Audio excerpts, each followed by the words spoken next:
some questions that have been sent in. So from Mike V, can anyone provide a quick analysis on critical race theory and the political exploitation, weaponization of it to galvanize white people to the ballots last week to vote in Virginia? And the second question How delightful! Mbili Zulu, I want to hear them talk about critical race theory like they know what it is. That is exhaustive. So maybe we can start with, well, which one of you guys would like to start? What a nice surprise. Some thoughts in the first one. To me, I mean, this is equally puzzling to me. Like, how did critical race theory get singled out as the huge evil? And kind of, one thought. What's more evil? Just one little, I haven't devoted, just because I think it's absurd, I haven't devoted a lot of my limited mental capacity to thinking. Very limited mental capacity. We know, Matthew. We know. This kind of reified view of society, right? That everyone is an individual, everyone is equal, everyone is responsible for themselves, right?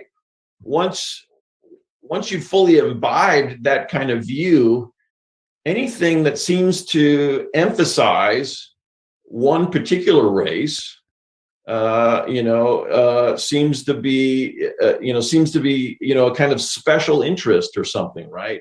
It's the same thing as when people say in response to Black Lives Matter, people say all lives matter, right? They're somehow assuming that by saying Black Lives Matter, you're saying only Black Lives Matter or something, right? Which completely, right? So to respond and say all lives matter, that's reification, right? You're completely forgetting this historical relationship of domination, where one race is privileged over another. And so, right. So, no, you just don't buy into it until Black Lives Matter is sort of the response to the response. I think you kind of have the same thing with critical race theory. Critical race theory, some people seem to view that as is wanting to give attention to the Black race. No, wrong. But when really it's the point is to emphasize the disadvantages, the domination, discrimination, exploitation of these historically constituted groups.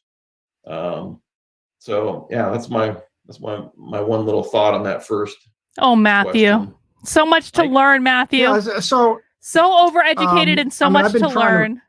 Expand certain things that I look at, but I've been following things on having been involved in the civil rights movement in the United States and in the intellectual reckoning with all the past racist historical literature and whatnot. So when critical race theory came out, I thought, well, this is an obscure legal theory. It's developed for anti-Marxist reasons, right? So, really, because Kendi's a Marxist. A book of the collection of all the Star's legal scholars in the critical race theory book, and then it sort of disappeared from from purview, and it's been appropriated by the right. For the most bizarre of reasons. First of all, it's not clear who the people who they're talking about, since critical race theory isn't taught in any public education. Wrong. It's an obscure legal theory, and it comes up sometimes in graduate. Did you guys know that according to a survey in EdWeek, 20% of urban educators say explicitly that they have taught critical race theory in K through 12 schools, and those are just the ones who are admitting it. Wrong, Michael. Wrong. Incorrect. So overeducated. So much to learn. Seminars and that sort of thing. So if it weren't being used as a bludgeon, it would be sort of amusing about how it's being used. And we think you're quite amusing too, honey. Having lived through a period when anti-communism was still intense, and even in the 70s, social democrats were attacking us viciously, those of us to their left, Now, wait, who conservatives don't like. He just said that he is to the left of social democrats. He just said social democrats were attacking everyone to the left of them. He just said, what is to the left of social democrats? Wayne State University professor. What is to the left of social democrats? Let's listen to that again, just for shits and giggles. We're almost done.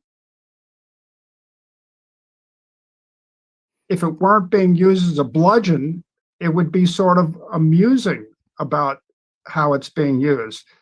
And in the same way that when they start speaking English, it really becomes more clear, doesn't it? Having lived through a period when anti-communism was still intense, and even in the 70s, social democrats were attacking them viciously. Those of us to their left. Now, to the left of social fucking democrats. A communist, right? So we're in a much. You literally are a communist. You literally just said it. You literally just said it. You literally just said that you are to the left of social democrats. What is to the left of social democrats if not communist? And you're surprised you're getting attacked by like, I don't understand why conservative. You literally just said you're a fucking communist, dude. Well, if they're communists, what does that make us? You know, communists. They've lost any ability to distinguish those of us who really threaten, or who, at least in theory, threaten their existence and comfort. So, but clearly it's been used as a bludgeon and has mobilized people for any indication or looking at questions of race. And there's a strange trajectory that went. Everyone is racist except for the communists. So the events of the summer before last and Black Lives Matter, my view.